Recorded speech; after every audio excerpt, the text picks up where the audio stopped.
Native of Dallas, Mr. Perot graduated from St. Mark's School in Texas in 1977, earned a bachelor's degree in business administration from Vanderbilt in 1981. He currently serves as chairman of the Perot Group, which manages the various Perot family interests that include real estate, oil, gas, and financial investments. In addition, Mr. Perot is chairman of Hillwood, which he founded in 1988. Hillwood is ranked among the top 10 real estate developers in the United States and is recognized for its high-profile projects. Please welcome Ross Perot, Jr.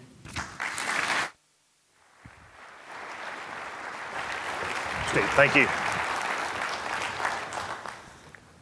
And Steve, thank you very much. It's great to be here this morning, and I'll talk a little bit. I've been asked to talk a little bit about trends going on around the world, what we're seeing around the world, but I'm going to quickly come back to the United States and then certainly focus on Texas, because Ken is right.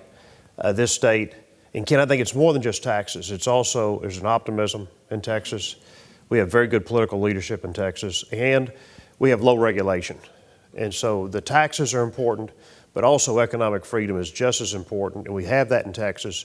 And a statistic I love to hear, that's a great statistic from Richard Fisher at the Federal Reserve, is if you look at all the jobs, Texas has generated more jobs in the nation than the rest of the states combined in the past decade. It just shows you the growth and the strength of what we have. 1,200 people a day are moving into our state. 200 people a day are moving in from California to Texas. And so we have a great foundation. We have a wonderful future in front of us. And basically you can go all over the world and look at projects all over the world, which we have the good fortune to be able to do. At the end of the day, you do come back to Texas and realize that this is the place to grow, this is the place to invest. And we're optimistic. At Hillwood, we certainly are growing, we're hiring people, we're investing. I realize there is uncertainty in the country, but I think there's also a point where we're all a little bit numb to it. We do not have good political leadership in Washington, but we have very good political leadership at the state level in the nation. If you look at the top 15 growing states in the nation, 12 of the top 15 are run by Republican governors and Republican House and Senate. The Republican economic freedom message works at the state level, and then the national party is going to have to get that message up to the federal level to get us focused on how we bring our economy back. But if you look at Texas, you look at the growth, we're excited. Quickly, if you look around the world, as I mentioned earlier, it is an amazing to watch the economies of the world where we're active in China, we're involved in China, and China certainly has the growth rates, but a lot of economists write about and political leaders talk about, and business leaders, I'm kind of amazed they envy the China model, which, I don't really like the China model. The top-down driven Communist Party model, they've had a fabulous 30-year run, and I work on projects with the Communist Party, and I get to 2 or 3 times a year I'm in Beijing working with the party leadership, and I'm with the U.S. counterpart. I'm with the U.S. political parties and the Communist Party together. So it's a wonderful window to watch our political leaders work with the Chinese political leaders. And you sort of wish all Americans could see our political leadership working with the Chinese, because the Republicans and the Democrats, and this group is led by Madeleine Albright. Madeleine Albright's on the Democratic side, and Ambassador Rich Williamson runs the Republican side. When we see both of these former ambassadors or secretaries of state on the field representing our nation, they do a fabulous job. And Madeleine Albright will she'll look at the leaders of the Communist Party and she goes, when will you become a democracy? When will you have a real election and let the Chinese people vote for their leadership? And the first time she brought it up, they really did lock up. Because if the people, you imagine the people we meet with are hardcore, true blue Communist Party. There's no deviation in their beliefs. And she looks at them, she says, you've done a marvelous job. You've given the country great economic growth. But until you become democratic, you'll never reach your full potential. And she goes, why don't you have elections today because you probably would win. And it's amazing to watch the conversation, amazing to watch the evolution through the years to where both sides get to know each other better and better, but that's a strategic flaw in China that I don't think we pay enough attention to, is their political leadership and how long can the Communist Party survive. And it's a question that I ask our political leaders, I ask our military leaders, and in our planning scenarios, as a nation, do we plan at all for the disintegration of the Communist Party? And people say, well, it can't happen, but Tiananmen Square, they almost lost power at Tiananmen Square. And so I think from a planning level, because you also, it's always, look around, we've seen enough traumatic events in the past decade that we all have to ask, well, what's the next big traumatic event? What's that next black swan? What's that event that no one can see that could happen that will surprise us? Something is always going to surprise us, and I think it could be China. It's such a strong economy, has a big impact on the world. The relationships between the Chinese and the United States are critical, and everything we can do to keep bridging the relationships between the two countries is very important. But that's one that I would watch, and I believe it's a flaw. We work in China, we enjoy our relationships with the Chinese, but that to me, India, we've been in India since, that's another large economy, over 1 billion population. It's growing, but we've been in India since 1996. We've had great partnerships in India. India is democracy to the extreme, over 200 political parties, and it's very difficult to get things done, but the Indian model is a sustainable model, but I think it'll continue to be, it'll muddle along, it won't reach its full potential because of basically just strategic issues in India. Europe, for sure, has had, to me, it's strategic problems.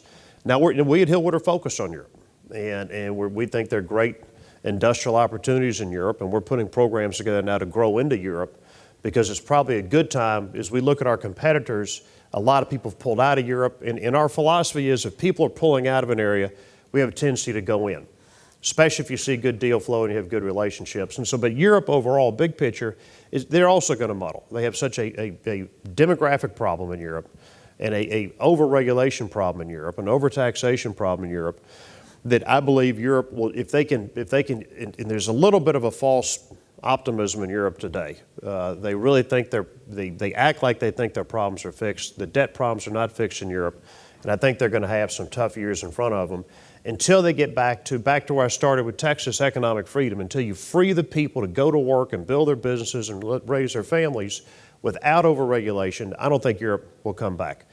If you look at North America, North America is the great trading bloc in the world. And if you look at Canada, the Canadians have structurally fixed their entitlement problems. They have a great commodity boom going on in Canada, a huge amount of oil and gas wealth in Canada. And so our neighbors to the north have a strong economy, strong banking system, and the Canadians came through this economic recession in far better shape than most countries. Then you go to Mexico. Look at the growth rates in Mexico. And our team, Bob Vicente led the team that did the Verity transaction last year, and we purchased a private REIT that had U.S. warehouses and a lot of distribution centers in Mexico, and that gave us a good view into Mexico, and we saw the growth potential in Mexico. Mexico's growing, and Mexico has a balanced budget amendment. And so Mexico had their difficult problems, they fixed their problems, now they're growing, and so you take the birth rate in Mexico, the labor force in Mexico, that is a huge part of North America. Then you have the United States. So of the three, the United States is a laggard, in my opinion. But the United States can come through these problems as soon as we're willing to face up to reality and really fix the problems. And I was in Washington last week with a real estate roundtable, and we talked to, about 8 senators came to talk to us, Democrats and Republicans. Then we went to the White House to visit with the White House. And it was amazing. If we all read the paper, we all watch the news, but when you actually talk to our leaders, there is a sense of optimism with the Republicans and the Democrats that perhaps they now realize we can no longer kick the can down the road and that we're going to have fundamental structural change in the United States. And that's going to we have to go back to a low tax environment, low regulation environment. You look what Reagan did. And I'm amazed somebody didn't pull out the Reagan game plan of low tax, low regulation, and optimism. And you unify the country and you pull the country together. We work together with the vision because this country has so much embedded wealth. And Ken talked about it. This energy boom is staggering. I mean, but again, what drove the energy boom was the private sector. No one saw the natural gas revolution coming in Washington. And it started right here in Fort Worth, Texas with the Barnett Shale. And it started with small oil companies and entrepreneurs that had a dream, that risked their capital to figure out how to get the gas out. And they developed the fracking technology that allowed this huge revolution to occur in our nation, but also all over the world. But why do we keep having this great energy boom? Why do these new ideas keep starting in the United States? It's pretty simple, because in the United States, who owns the minerals? The private sector. This is one of the few nations in the world where the private sector gets to own the minerals of a nation. Most nations, the minerals are controlled by the federal government. That's why you don't see these great revolutions. That's why you don't see these great ideas, because it's a big bureaucracy. It's not the entrepreneurs. So it's the entrepreneurial oil man, the Texas oil man. And we work in the oil business around the world, and every oil rig I go to all over the world, there's always a Texan somewhere. If I don't find him right off, I look around and say, where's the Texan? I know they're going to be here. There's going to be some great Texan on this rig, and there always are there. And so it's that spirit, that private enterprise spirit we have in the state that gave us this great oil revolution in Texas. And certainly, North Dakota's doing great with the Bakken. But what's going on in the Eagle Ford in South Texas is a phenomenal boom. And then my friends out in Midland, the boom in Midland it's a quiet boom, but they say it's the greatest oil boom they've ever had in Midland, Texas. And my friends that live there, you can't get into the restaurants, you can't get into the hotels. I was talking to a friend last night from Midland. They said, now we have traffic, unfortunately. They never had traffic. But you've got this great boom of taking this new unconventional technology and running it through old oil fields. So you're going through oil fields that the experts, I'm always wary of experts, Ken, so I apologize. I'm always worried what an expert says are out of oil, what an expert says are out of gas. You need to go bet against that guy. Because certainly in the United States, we'll figure out a way to continue to find these great ideas. Then you go to Silicon Valley, look at the social media revolution, look at that great entrepreneurial spirit that you have in Silicon Valley. And so you have this spirit. And so if you look at this energy, let me talk about energy for a little bit longer. The energy revolution, I read an article last week that said the natural gas being this cheap is giving the nation over $100 billion a year stimulus because of low natural gas prices. And then if we get back to just a normal housing market, and we're optimistic on housing, that's another well over $100 billion a year stimulus that will be coming from housing. And so you're seeing the private sector, as it gets back on our feet. I think, as Ken said, this country really does want to come back. The American people really want to grow, and we are optimistic about that growth. So I'll talk about the Hillwood team for a little bit. Certainly focused on Texas. The Alliance Texas program continues to grow. Bill Burton and Mike Berry, I saw both here, both of our leaders in Alliance Texas. We're developing every product type at Alliance. Our retail programs are very strong. Our multifamily programs are strong. We have new retail being built, new multifamily being built. Fred Balda has started another 1,000-acre residential project in the Alliance Texas corridor called Harvest. And we purchased about 1,300 acres last year around the Alliance Texas area, because in our world, it was a great time to reinvest in that corridor, the 35 West corridor. The growth rates on 35 West are some of the strongest in the nation. If you look at the Alliance corridor today, the city of Hazlet is on the west side of Alliance. It's the second fastest growing city in the nation. The third fastest growing city in the nation is Hazlet, Texas, on the east side of Alliance. Alliance is now the largest foreign trade zone in the United States, and we have a huge amount of growth. Our client base is very optimistic. We're very excited about the build-to-suit business. I'm not sure, can we talk about our build-to-suit business? A little bit, but if you read the newspaper, you'll see the build-to-suit business. We've got the deals we got going on in Alliance right now. I want to make sure we don't talk about things we're not supposed to yet. And also Mike is very focused now on building spec again at Alliance. So as I said, all product types are growing at Alliance. We're optimistic, and we'll start to put more spec on the ground as we lease up our existing portfolio. If you look at our residential program, certainly we're focused on the Texas markets. But it's interesting in residential, I feel like we've been very aggressive the past 3 years buying in the residential market, and Fred has bought some portfolios that have taken us all over the nation in residential and have given us a good feel for residential trends around the country. We continue to invest in Texas. We have large projects in Houston that hopefully will get done here in the next month or so, right, Fred? These deals take a while, but I keep telling Fred to hurry. Get these deals locked down, because what I've seen, like you've seen, is there's so much money going into real estate. Once you find a good deal, you better grab it.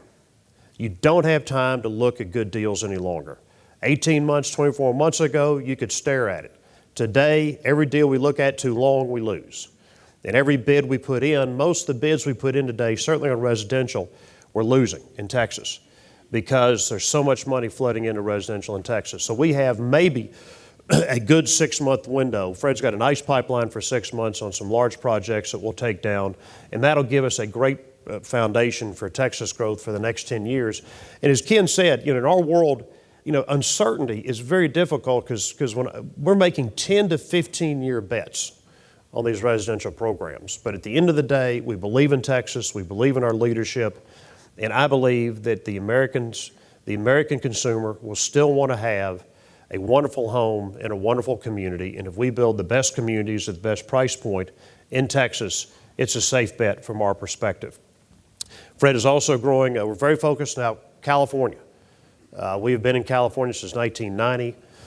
We sort of ride the waves up and down with California. We've had a very successful industrial program in California. We've had very successful residential projects in California. And so we're wading back into California with our residential team. And we have started buying land in San Jose to take advantage of the social media boom. We've teamed up with some very good California home builders. And this is a classic story of good home builders that have locked up land at a basis of a couple of years ago. They went through their entitlements. They didn't have the equity to get their deals launched, and so we came in, teamed up with them, brought the equity to help them get launched. But I'm amazed also in California. Now in California, we had a little bit of time to look at deals. There weren't a year ago, there weren't a lot of people chasing California residential. Today, it really is almost on fire. And I think we might have 6 months to 9 months in California to do a few more deals before the pricing gets out of control. The public home builders now have so much money, and there's so much demand, and they're so far behind on their deliveries and keeping up with the demand that as a land developer, we certainly have our public partners are demanding more and more lots faster, and Fred's got about, I think, 600 lots under development right now, mostly in the Texas market. So we're excited about Texas, about residential in California, but that window will close also fairly quickly. If you look at our industrial team around the nation, 2012 was a very strong year for us. We formed a joint venture with Brookfield. We purchased about 10 million square feet of space last year. Well, thank Cushman, Wakefield, and all the brokers in the room that help us, find our deals and help us get these deals closed. Thank you very much, because we need you. We need your deal flow. We've got a fund that we've got to fill out. And then thank you when we're selling buildings, because we buy and sell at the same time, and thank you for the buildings that you've helped us sell in 2012. And we'll sell a few more buildings this year. But as we build the industrial portfolio, we have a great acquisition team with Brookfield buying buildings. We're buying buildings all over the United States. And then if you look at our development business, in 2008, we completed about 8 million square feet of industrial space. 2009, we were zero. 10 was zero. 11, we started again. We built about 4.5 million square feet of space in 12. We're on track to probably do another 4 to 5 million square feet of industrial space this year with the development group. And we're seeing our clients come back, and we're seeing, again, back to the money. The institutions really want the product type. And I thought normally at the end of the cycle, institutions would pay us to build empty buildings, and we'd sell them empty buildings. But I was a little surprised. We now have institutions paying us again to build empty buildings because there's such a demand for the industrial product around the nation. Certainly Texas is the home of our industrial program, but we've had great partnership projects in California. And we have a model where we team up with cities, and we're seeing in California, we had our 10th year anniversary at San Bernardino this year. It was the old Norton Air Force Base we redeveloped for the city of San Bernardino. We've had a very good run at Norton, and this is where we're doing well over 1 million square feet for Amazon now, the Norton Air Force Base project. But I was amazed when I went to that 10th anniversary how when times are tough, even in California, these cities really put on their game face. Cities that used to be hard to deal with, the mayor almost meets you at the door with a building permit. They need taxes, they need jobs. And so San Bernardino has always been a great city, but we now see great deal flow from California cities that have land that they need to monetize.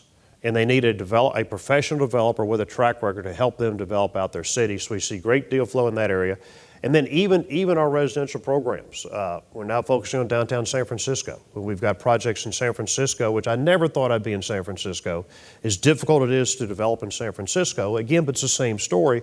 Because of where the economy is, they're so far behind on housing. They need the taxes, they need affordable homes, or what they call affordable homes. Here it'd be expensive housing. That you're seeing opportunities in San Francisco that the general investment market still has stayed away from, even though I think they'll probably quickly start to fill those voids. So at Hillwood, we're hiring, we're growing, we're optimistic. There is uncertainty in the market, but I think, as I said earlier, you've sort of become numb to the political uncertainty, the political confusion, and I think you're going to have that confusion for a while in Washington, but you've got to figure out how to grow your business. You've got to figure out how to take good care of your teammates, take care of the communities you work in, and no matter how bad it is or how confusing it is, there's always an opportunity. There's always something you can do in an economy like ours, a $15 trillion economy in the United States. There's always a deal out there that can be done. The question is, do you have the work ethic to find it? Do you have the team that can find it? And then when you find that deal, you've got to execute. And that's the big issue that we continue to push, as I said, with our teams, is when you find it, you've got to get it done. And on your clients, if you've got leases, as all good brokers know, timing can kill a deal. If you've got a deal, you've got a client, you've got to close them, because you never quite know if they're there and they want to do it, get it done. Don't overthink it, because you never quite know what they're going to do in Washington again that's going to scare people. And, Brad, every 90 days they're probably going to scare us with something, unfortunately, but we've got to get through that. Okay, we'll take, I think, Kim, we're going to take questions and answers. Thank you very much.